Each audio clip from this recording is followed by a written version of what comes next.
Hi, my name is Johnny McKenzie. I am an instructional specialist at Cedar Valley College, and welcome to the conference.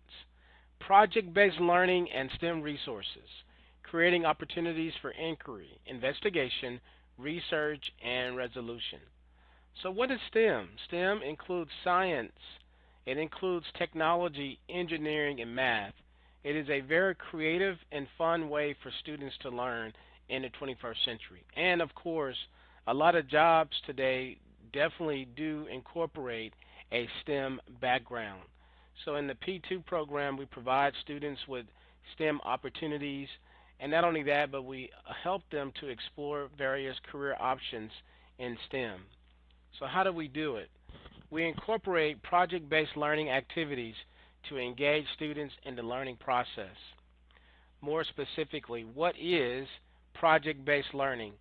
Project based learning is an instructional method which focuses on the investigation and resolution of real world problems as a context for students to learn critical thinking and problem solving skills.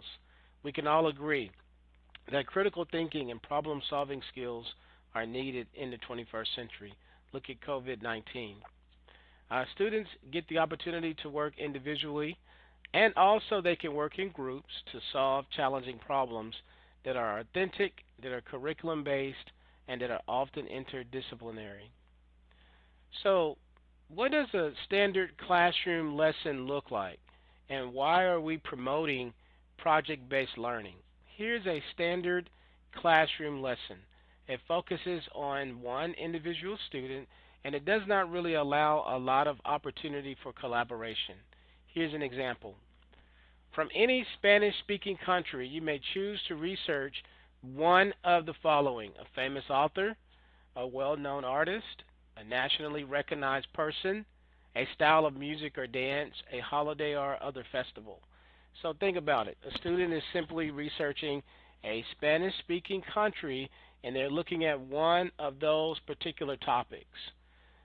Now, here's the objective: we want you to learn as much as possible about other countries. One way in which we all can learn more is to research and share different aspects of life, culture, and people in other countries. That would be the learning objective and the actual TEAC. So students are supposed to learn about other countries. They should focus on the life, the culture, and the people that live in that particular country. And then, in addition to that, the teacher wants them to incorporate some technology. So she wants or he wants them to prepare a PowerPoint presentation in which they will present their findings to their class. Now, let's look at a lesson through the lens of project based learning. Based on your reading and the statistics that you have interpreted, you are aware that Hispanic Americans face several challenges culturally, emotionally, educationally, and economically. An immigrant family from, and you can choose a country, has moved to Dallas, and two of the children will be attending the David W. Carter High School. What can be done to help the members of this family create a successful transition from their native culture to the American culture, retaining important native cultural values, but at the same time adapting to the demands of life in the United States and in the Waterford community? And that's a community that we simply made up, just to kind of give the students some relevance. But as you can see, the project-based learning has a lot more components. It's multifaceted, and it definitely gives the student an opportunity to critically think and to engage more in the subject matter. So, what are some of the benefits of project-based learning? Number one, it makes learning relevant. Number two, it moves learning from a passive activity to an active activity. Passive activity, read, regurgitate information. Active activity, read and apply the information. Allow the learning to become more interesting and more engaging. And then finally, it increases motivation. Students are engaged, they are interested, they are energetic learners. They also have a personal investment in the outcome of their inquiry. So, in other words, they want to finish and complete the activity, they want to share what they have learned, they want to contribute to the group. Here are some more benefits of project-based learning. Promotes an interdisciplinary approach to learning. You're connecting multiple topics and subjects. Promotes collaborative learning. Students can collaborate and work well with others. Requires advanced cognitive skills and higher order thinking.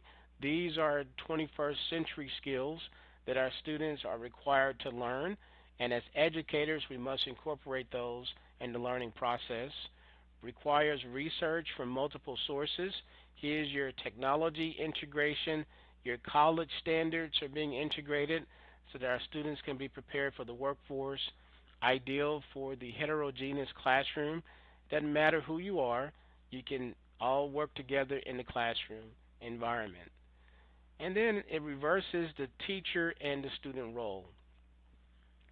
So let's compare very quickly the role of the teacher and the role of the student. Now I'm going to focus primarily on a traditional method of teaching, the lecture. So the role of the teacher as the expert, they direct the thinking, they hold the knowledge, they evaluate the students. The role of the student, they receive the information. In essence, they are inert. They are inert learners. They are pretty much inactive. Most of the times they're taking notes. And it says empty. Empty meaning that the students are not necessarily being able to contribute to the learning process. They may be able to raise their hand and ask a question in the class.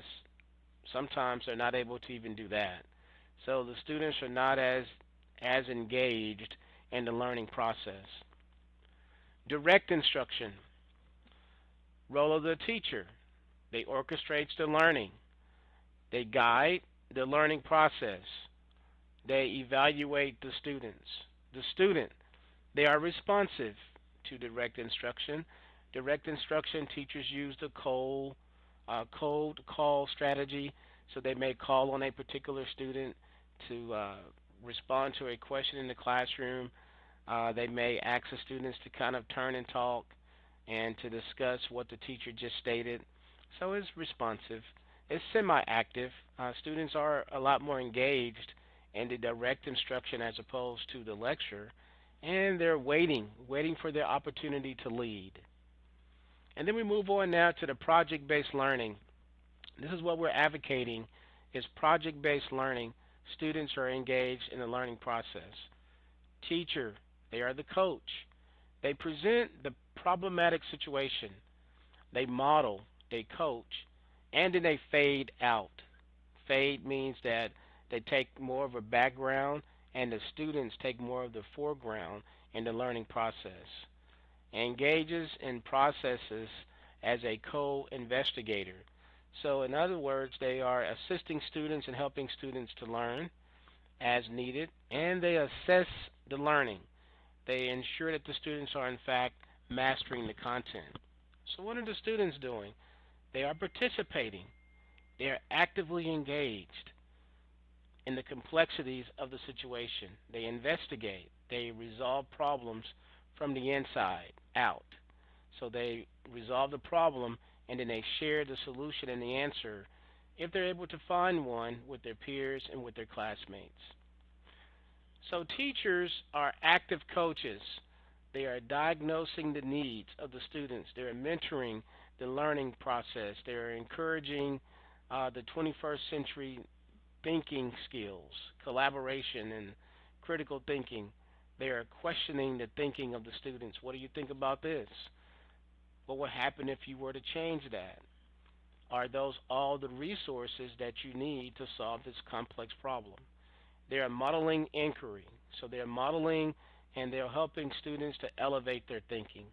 The teacher becomes now an active coach in the learning process. So the question is, how do we set up a project-based learning lesson in the classroom? It could be K through 12, or it can either be at the collegiate level, the college level. So how do we set up a project-based lesson? Here are the steps. Number one, develop a project that is developmentally appropriate. Make sure that you keep in mind the level of your students. Make sure that the activities that you are developing is age appropriate. It's grounded in student experience. We call that relevant. Make sure and ensure that your lessons are relevant, curriculum based. Remember that our job as educators is to ensure that our students are mastering the content. So we definitely need to ensure that we are curriculum based. Accommodates various learning and teaching strategies. We don't talk much about Gardner and some of the other researchers, Dewey and Locke, Vygotsky and Piaget and Kilpatrick. However, their research is pretty phenomenal, and it definitely needs to be incorporated in the learning process as students are learning. Teaching strategies definitely need to include best practices. Phenomenally structured, in other words, engaging for students, student focused, and does not result in a one correct solution. If it has a one correct solution, and 9 times out of 10, it may not necessarily be project based. A helpful strategy for planning your project. Develop an anticipated project statement in which you anticipate what students might identify as the root issue. Use this format. How can we state your central issue so that state the conditions for an acceptable solution? So this is going to be you guiding your students and giving them some tips and strategies on how to get started with the project. A lot of times with project-based learning, a lot of the students are like, okay, where do I start? What do I do? So you want to also provide the student with guidance throughout the entire process. This is to be used as a project design tool, not something to provide for your students. You'll want students to think critically and work collaboratively together for themselves. But again, you do want to guide them throughout the process. So here's an example of a project inquiry statement. How can we, again, find a way to return the COVID-19 positive population to below normal so that we can do the following? Get back to our normal way of living in life. So number one, consider the environmental impact, reduce health habits, health risk, prevent the problem from happening again, keep costs reasonable. And when we talked about reducing health habits, we're talking about ensuring that we're eating our healthy diets and exercising, those type of things. There are things that may be at risk, not social distancing, not wearing a mask. So reducing health risk, that's what we're referring to. But this is going to be an example of a project inquiry statement. I went through that pretty quickly, but I want to kind of go back again and make sure that we got it. So remember the format. How can we state your central issue so that and state the conditions for an acceptable solution? So how can we find a way to return the COVID-19 positive population to below normal so that we do the following? Consider environmental impact, reduce health risk, prevent the problem from happening again, and keep the cost pretty reasonable. Present the project is going to be our next step. So kind of think about, and I'm just going to kind of read these. As you can see, they all are interrelated, but figure out how students will team up, hook the students through the project format, give students a role in the project, allow students to think critically and to participate. Here's another example. Dallas, Texas, T.C. Broadnex, the county manager, a community with a vision of the future. Here's a memo. Date, June 10, 2020. To the COVID-19 agency. That's going to be your students. From T.C. Broadnex. Subjects, increase in the COVID-19 positive population. As you can see from the attached newspaper item, residents of Dallas County are under siege from an increase in the percent of positive cases of COVID-19, possibly the largest ever. The control methods seem to be ineffective in reducing this unprecedented outbreak. Determine the cause of this outbreak and recommend appropriate solutions. I will expect to hear from you by July the 20th, 2020. In the meantime, I will contact the state to obtain the necessary additional funds to implement the best solution. So as you can see, our students are definitely actively engaged. They have a lot to do in this particular scenario. But this is what project-based learning activities are all about. So set up your structure. Once students know what the project is, they can begin to break it down. Look at the ideas, the facts, the learning issues. Make sure there's an action plan in place. Students can activate their prior knowledge as they work together. These are going to be the This is going to help generate the initial ideas. Facts. Facts. These are facts that students know about the problem from the problem statement, their experience, their discussions with their peers, what the students know. These are all going to be facts that the students can help to use as they solve their problems. Learning issues, questions that students will have that will require research and what the students need to know. They may have questions for you, so be prepared and ready to assist them. And then, of course, an action plan. Students will use what type of sources? Who are some of the people they can actually talk to? Are there places and agencies that they actually need to visit? Where would they conduct their research? So this is what needs to be included inside of the action plan. Next, we've got to gather and share information. So number one, the teacher should check the availability of resources in advance. So in other words, make sure that you have everything mapped out for the students. Students will typically work in the collaborative groups of 3 to 5 students. Student groups can assign research tasks to individual members. Information shared through charts, abstracts, discussion groups, jigsawing. Make sure there's a calendar so that students can hold themselves accountable. Make sure there's a calendar for you to keep everybody on track. And then students in class will continually revisit the problem until, of course, this assignment is done. Generate solutions. Learners begin to recommend solutions based on the information that they have gathered. So as you are working on the project-based learning, throughout the process, students will begin to get solutions to the problem that they've outlined and have identified. The goal is to develop the best solution according to the problem conditions, and then responsible thinkers can justify their solutions with supportive evidence. So you state your claim, provide your evidence, provide your reasoning. That is also another strategy in project-based learning. There definitely needs to be some type of performance assessment. The goal is for the teacher to assess the learning.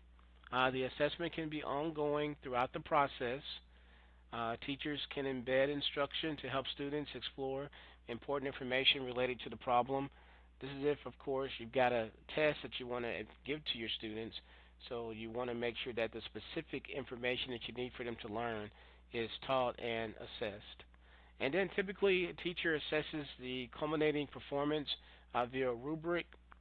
Again, rubrics are awesome. It holds students accountable. Also, it lets everyone know up front how they will be graded. Presentation skills, teamwork, all these things can be taken into consideration as far as your performance assessments are concerned. Here are some assessment options: charts, reports, presentations, panel discussions, patient consultation, poster sessions, map, video, debate, web pages, letter to a committee, expert panel, proposals. These are all different ideas as it relates to the assessment options. It doesn't have to necessarily be a pencil and test, but you do have other options in regards to assessing your students. Debriefing is a big component of project-based learning. We debrief what was good, what do we need to work on, what did we learn, what are some things that we discovered that we didn't think of before. So even after at the conclusion of the final product, you want to make sure that you debrief. The strategies that we implemented, did they allow us to complete the project? What would we have done differently? What is the foundational or the big issue at hand? What did your learning accommodate? Did you actually meet the objective? What can you do now that you didn't think of before? So the debriefing part is going to be a really big part of the whole process. Here's another example. View of America today. How do people in different countries view the United States in 2020? What are some anti-American feelings prevalent around the world, prevalent within the community? We've seen a lot of marches here lately, and a lot of people that are making their stance on various issues in our community. So, what is your take on that? How do you feel about it? What can the United States do to change this perception in the eyes of the world and improve foreign relations? How can we even improve relations here within the various communities throughout the United States and throughout the cities? So these topics, as you can see, are far-reaching. Project-based learning activities, again, incorporates the student and it allows the student to become a more active person in the learning process in the classroom. Instead of just sitting there and obtaining information, they become a little bit more active. Role of the student, again, they will become an active contributing student in the learning process. They work together as a team, they collaborate, and they learn together. Questions to think about. This is back to the lesson that we just talked about. Why do many nations or people have an anti-American feeling? Did the United States do anything to provoke these sentiments? Has the United States tried to fix past actions that caused ill feelings among the nations? And specifically, what grievances does your nation have with the United States, or what grievances do you have with the United States? What are some things in the United States you think should be changed, and so forth? So it's always good to kind of get what's happening in society and allow that to help guide your project-based learning activity for your student. Make sure you give your students a problem statement that they can utilize to help them to process the activity, to make sure that they understand the activity, and always give them an opportunity to kind of share their research with the class. STEM resources. To get our students more acclimated to STEM, we provided you with over 25 different STEM resources that are available here in the Dallas community. STEM for Kids, STEMforkids.net, phenomenal website. They have a lot of activities for students of all ages. Robotics and science. That is also another really cool option for students that are interested in STEM. SMU, the Summer Engineering Program. They provide engineering programs every summer for students to become more engaged in STEM. We also have here, if you look at our list, we have over 25 different resources available for you. One of the ones that I want to highlight is going to be the UT Southwestern STARS program. Telephone number is going to be 214-648-9505. You can call that number to get more information on STEM as well as project-based learning activities. They also have a summer internship program for both the student and the teacher, to where both can learn more about project-based learning and also just get more information as it relates to STEM. Another one that I want to mention is the UT Dallas STEM camps. Phenomenal opportunity for students. Their camps are very engaging. Robotics and Science, the Sylvan Learning Center, they provide STEM opportunities. Lockheed Martin STEM Education Division, they provide activities for students as well. For those particular students that want to go into a STEM field and have a STEM career, we also encourage you to look at your local YMCA's, bringing STEM home. They do have different STEM activities throughout the year for students, so you want to look at that as well to engage your students in STEM. And if you have a child yourself that's interested in STEM, these are different activities that you can look at and get involved in. In the presentation itself, I do have a video clip that I would like to show you. I want to look at an overview of STEM. Here we go.